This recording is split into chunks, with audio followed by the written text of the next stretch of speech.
stupid thing.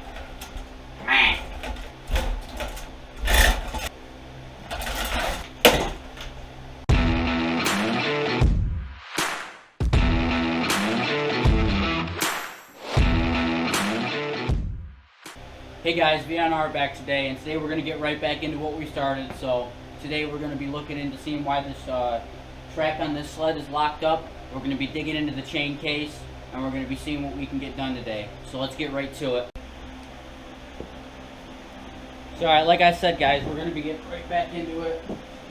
We're going to go ahead and see why this track's locked up. We got the belt off it in the last video, so the engine's separated from the track.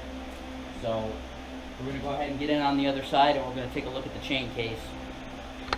I took the exhaust off, the entire exhaust system off of it, to give us clearance. Threw a fresh coat of shiny on it. It's all shiny now. Brand new. So we're going to go ahead and dig into this chain case right here. So let's get to it. Let me get some tools and we'll get right into it. And first things first, we're going to check the old dipstick. Uh-oh. Ruh-roh.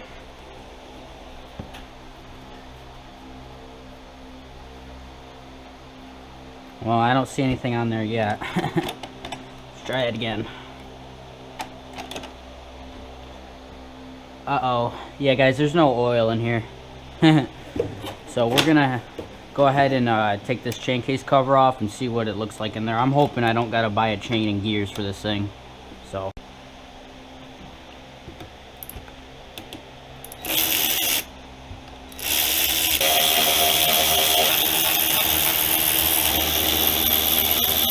I think all the bolts are out of it. Let's see the big reveal. Alright, you guys ready? I think I got all the bolts out of it. Wait. Yeah, I did. Alright, here we go. Oh. Ugh. It's stuck on there pretty good. I'm gonna need a pry bar.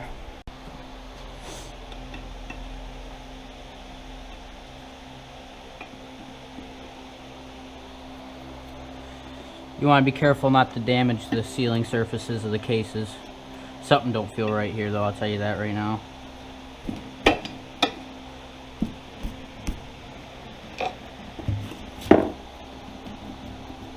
It does not want to come out.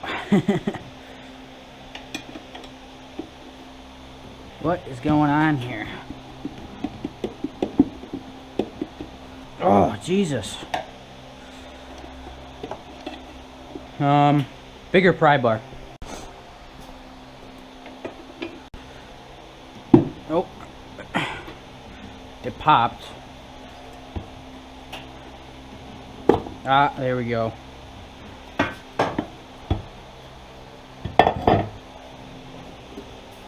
Well, it don't look too bad in there.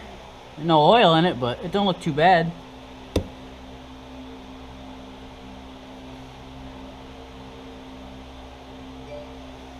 Pretty happy with how that looks actually.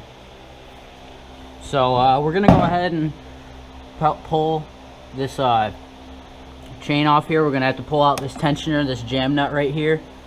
Pull this tensioner out. Pull that bottom gear off probably, unless we can slip the chain off. And we're gonna see if the bad bearing is in this jack shaft or not. Hoping it is, so that'd be a lot easier of a fix than if the bearings are bad down there. Because I really don't have the setup to lift this thing into the air. I let one of my friends borrow my engine hoist, which is what I would use to lift the rear end up to drop the track, because I do not think the rafters in here could hold this sled up, being that it's 500 and something pounds. So yeah, let's go ahead and get these bolts out. So right here's our outer chain case cover, and it looks like that bearing started to pop out with that bearing feels brand new. It looks brand new too.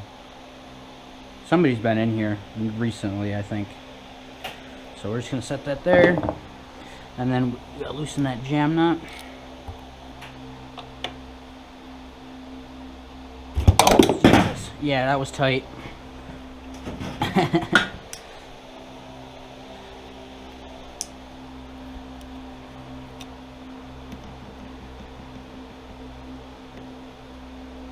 Alright, now our tensioner should loosen.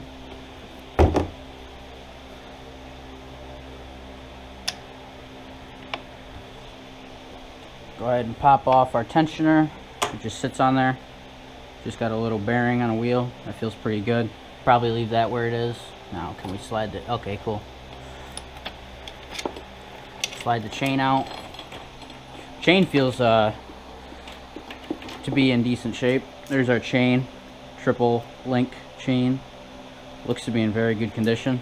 Thank God, that's probably pretty expensive. Alright, moment of truth. Let's go over and see if we can spin that secondary. Ooh, that could be our problem. Alright guys, well it spins, but not to my liking. It's definitely a bad bearing in there. I wonder if that's the problem. Definitely could be. I mean, I can't even barely push it with one hand. So let's go check out that top bearing. I wonder if it's this bearing right here behind the behind this gear that's bad. Very much possible, because I can't even spin that gear. So, ooh, I don't know how we're gonna get that nut off. That's gonna be fun. Got my Icon 1/2" ratchet and a 30mm socket.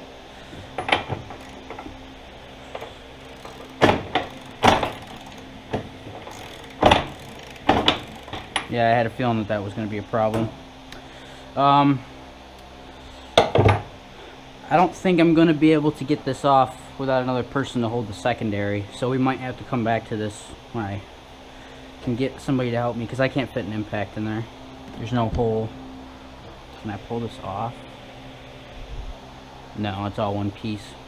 Alright guys, well I managed to get the nut off. Nope, we're good.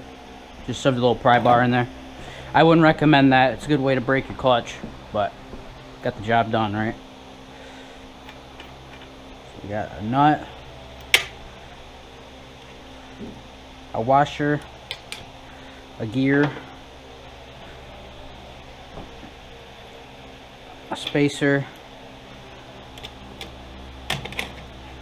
Actually, I'm gonna grab a bag and put that all in a bag.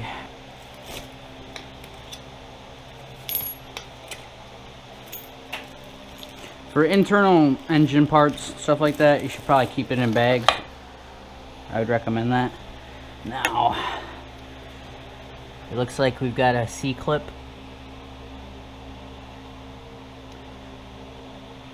I wonder which bearing's bad.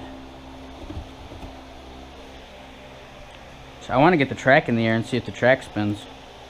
Probably not. Guys, now that we got that chain case torn all the way down, I think I'm going to go ahead and pause right there for this, because I got to wait and get a new set of C-clip pliers, because I broke mine last time and I forgot to get a new pair, so I got to wait for those. So we're going to switch gears and we're going to be fixing this wiring. We're going to be taking these wire nuts off and properly soldering everything and heat shrinking everything. And then we're also going to install the taillight. I got to go grab it. It's in the house. Sadly, I'm going to have to poke some holes in this, but it's got to be done. Put the taillight on and hook that up. I think we're gonna have to pull the whole seat back off to hook the taillight up, but that's no big deal. So let's get right to it. If you guys don't have one of these already, I'd highly recommend it. I mean, I don't know how many of you guys like Ryobi tools and stuff like that, but these Ryobi cordless soldering irons, they're awesome. All you do is put your battery on, press the button, and it heats right up, and you're good. All right, we got to see what we got going on here. It looks like they got about 800 wires spliced together. Oh boy. What the hell they got going on here? So I think they had everything correct. They just are it's a little ghetto. I mean, I don't even know why they got all this tape on here.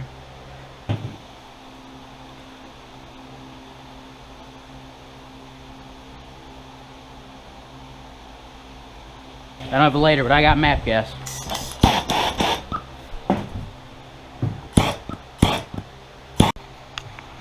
Alright guys, we got all our wiring fixed up.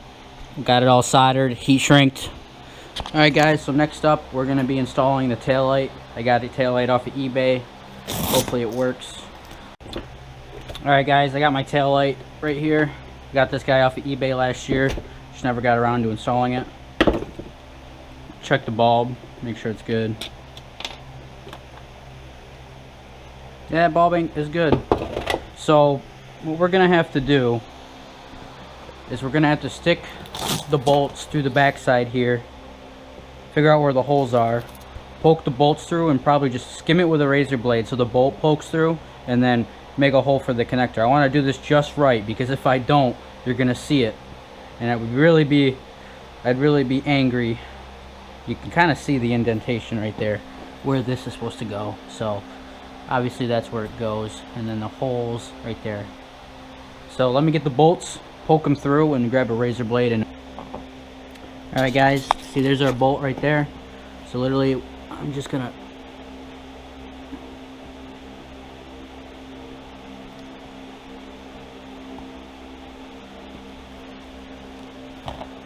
literally that's it. Just like that, guys. Alright guys, there's our other bolt. Like I said, just take the razor blade and just that's it.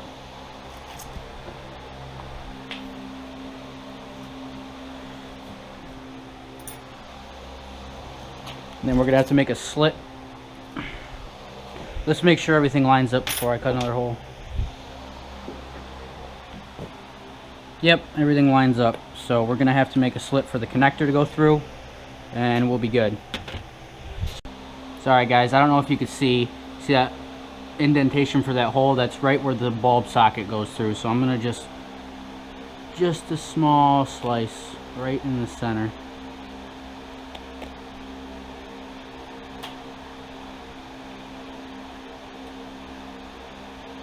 Just like that. That should be just enough for me to slide the connector through.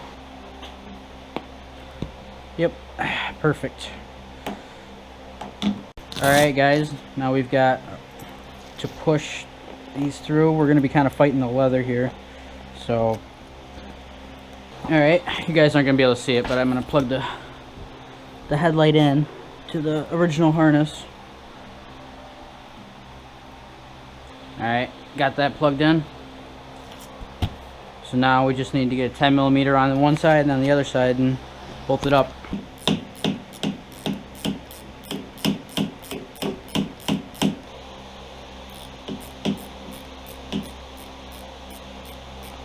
Alright guys, our tail light housing is mounted. So let's get the lens back on it.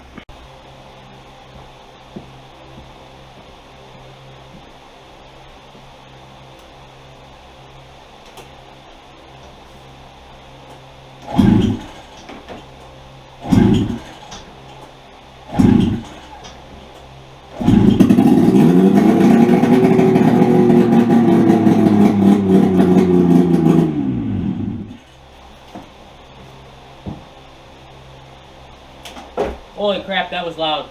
But didn't look like we had any life. So I'm gonna have to do some more wiring and look into it. Probably not in this video though. I think probably gonna end this video here, guys. So have a good night, like, comment, and subscribe, and be ready for part 4.